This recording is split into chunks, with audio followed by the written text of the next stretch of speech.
Mishcon Academy Digital Sessions.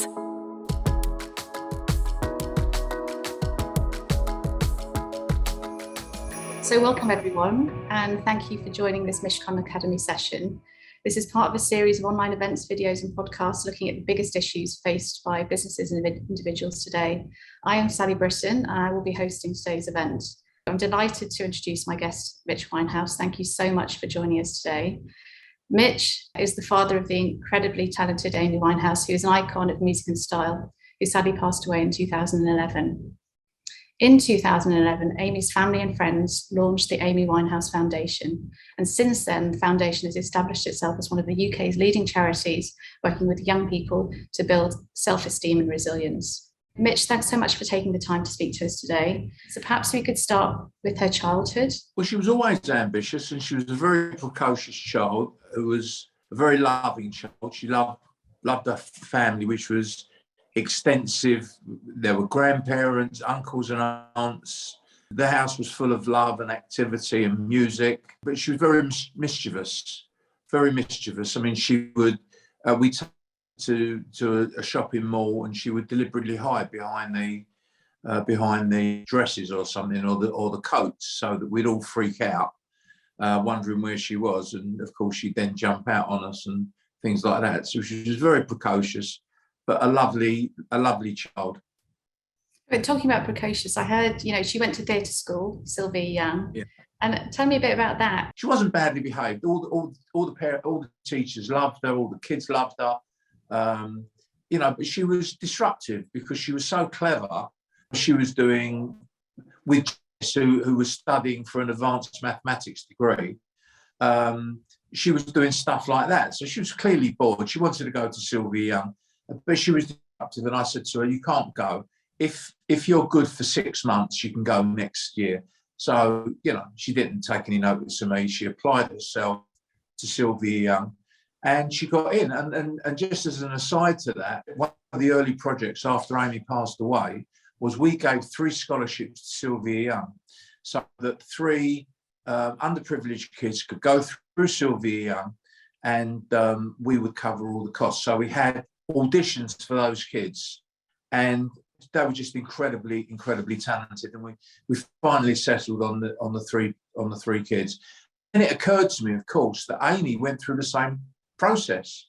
So I had no idea that she had that level of talent. So, she was an incredibly talented child, which really I kind of missed that. I mean, I knew she could sing and dance, but I didn't realise she was that good to get a scholarship to go to Sylvia Young. She was a star. She really was an icon. I mean, when did you realise? Was that obvious from a young stage? I remember very clearly she was singing in a school show. I think she was 11. And she was singing the song from Annie, tomorrow, the sun will come out tomorrow. And I said to my wife, this is in the wrong key for her. And of course, she gets up and she sings the song, and sure enough, it's in the wrong key.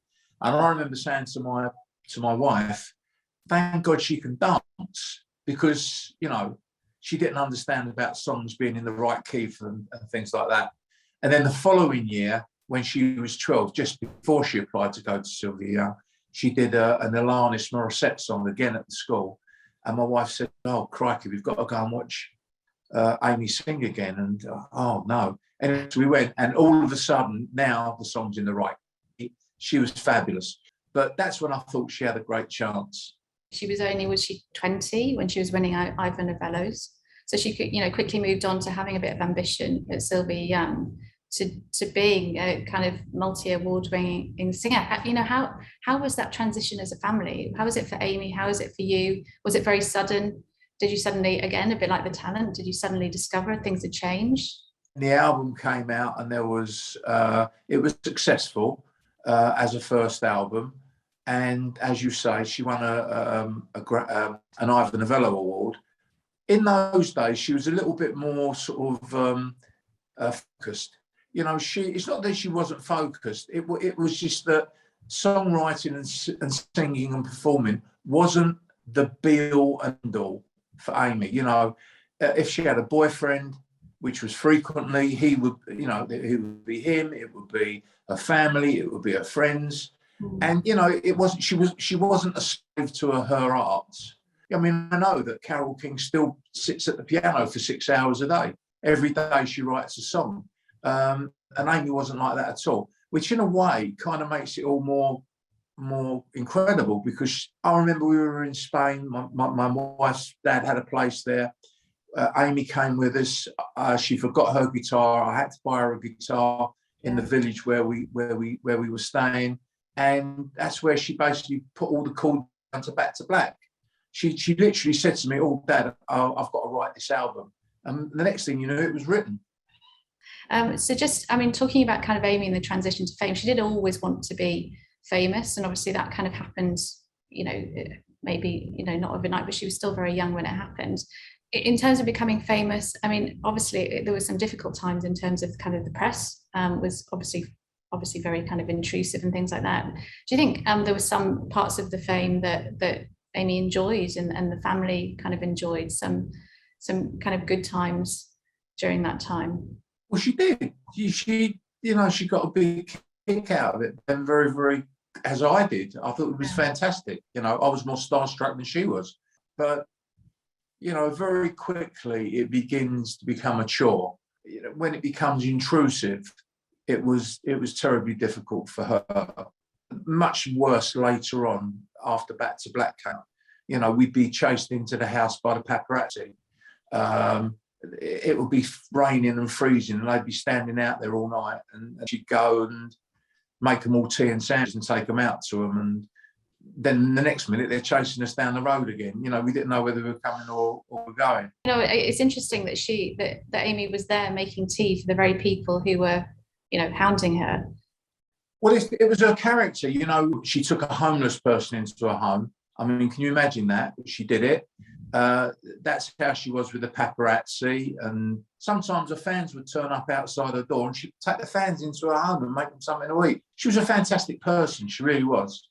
In our family, she was the greatest exponent of it. She was just a great human being. In terms of like the foundation, it's probably a good time to maybe talk about the foundation, because obviously it's a leading charity. I think many people on this call have heard about it, but perhaps you could talk a little bit more about what the charity's been doing. When we started the foundation officially, one of the first things we did was the scholarships at Sylvia Young.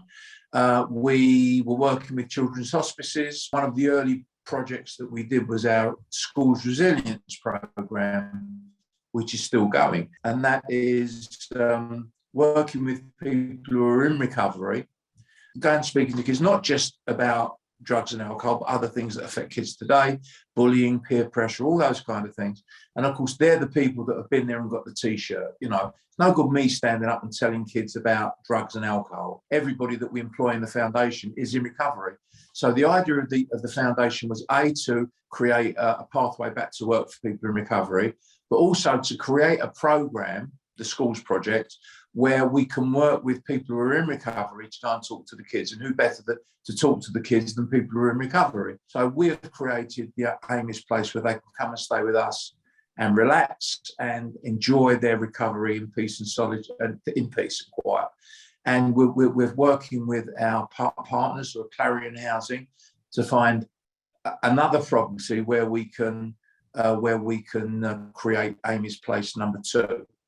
We do also do some strategic funding. So we built a music room in Havens Hospice, which is a children's hospice, and we have ongoing music therapy in there for the kids. We have other strategic funding, cystic fibrosis charity that we work with as well. We have music therapy going on in there as well. We do the best that we can, but money's tight at the moment. The last year, even though we've been in lockdown and things like that, it's been very successful for us in terms of donations. And we're now in our 11th year, and we're probably in a better financial position than we've ever been in. And we're very excited about the future. Something that happened when Amy passed was that people took advantage of her name and image. Now, that was happening already, but there was a bit of an uptick around that time, which is when we started working together. Yeah, we went to register amywinehouseffoundation.com, and some joker had already figured this out and got there before we did. So we're now .org, amywinehouseffoundation.org. So there's no harm done. But people have been trying to taken advantage, and Amy has been exploited incredibly, and frankly continues to be exploited. As a family, we have to protect her, protect the foundation, and protect her legacy. Yeah, absolutely. And that's absolutely the right thing. And maybe we go on to a couple of questions now that have come in from the audience. And so firstly, out of everything Amy wrote and sang, do you have a favourite song that you love the most? Well, not one that she wrote. I mean, I loved all of her music, but if you're asking me what my favourite song that Amy performed, it's Body and Soul, because Tony Bennett was my idol. And we were invited to meet Tony Bennett. So my wife, Jane, myself and Amy went to meet Tony Bennett. And we knew he was going to ask her to do a duet. And he gave her a slip of paper with 6 songs on it. And she said to him, Tony, I know what song I'm going to sing straight away. And he said, what's that? He said, Body and Soul. And he said, well, why Body and Soul? He said, because it was my dad's favourite. The feeling, I mean, she was overawed just being with Tony Bennett, and he was absolutely charming. And of course, we became friends. And his son, Danny, is a trustee of ours in New York. He's one of our trustees. And the royalties for that song, which would have been split 50-50 between Amy and him, he donated all of the royalties to the foundation in New York. The next thing, which I think you probably expect this one might come, a couple of questions about this. The documentaries that have kind of aired, the more recent one, there was one on the BBC, and obviously the older one. What are your thoughts on those documentaries in terms of being a true representation of Amy? I think obviously we've talked about this before, and maybe a little bit about the film that might be coming. Is coming. We'd love to hear more about it. The documentaries that just came out, there were 2. The BBC documentaries Reclaiming Amy, and there was another BBC documentary called A Life in 10 Pictures. Both of those were superb. And not just because both of them portray Amy and the family in the way that it was. It's the truth. We were a loving family. You didn't know what the hell we were doing.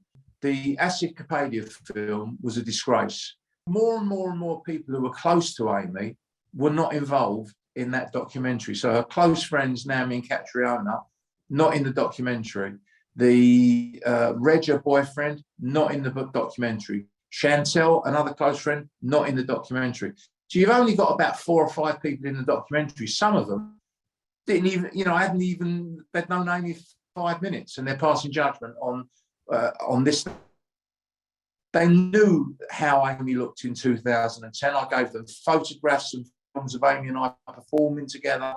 She looked like Gina Lollobrigida. She looked fabulous. Do you see that image in that film? No, you don't. All you see is Amy looking her worst. So, it's a terrible depiction of Amy and a distortion of the truth. What's next for the foundation? You've talked about Amy's Place 2, which is really exciting. But what we want to try and do is with the film, and the film, that could be as big as Hamilton. Now, if that's the case, there's going to be millions of pounds hopefully coming into the foundation. The other project that I forgot to tell you about is the project that we fund people through rehab who can't afford to go through it. So we want to be able to fund more people going through rehab. In the last 5 years, of course, 2 years of it, we haven't been able to do anything with the schools project. We've addressed over 500,000 kids' schools. We want to make that 1 million kids that we speak to. We want to create an Amy's Place number 2 and a number 3 and a number 4. There are no all-female recovery houses in Britain apart from Amy's Place. So what we want to do, and that's a great question, is we just want to do more of the same. We want to create more money so that we can help more people. We continue, and it is a fantastic legacy and something you can be really proud of. So yes. I think that brings us to a close. We thank you so much for sharing, with such honesty and frankness about your family life, about Amy and the foundation. It's been a pleasure to talk to you today. Thanks to everyone for joining. And I hope you all have a good afternoon. And I hope the sun shines in Tenerife, Mitch. Sun's shining now. Good. The Mishcon Academy Digital Sessions. To access advice for businesses that is regularly updated, please visit mishcon.com.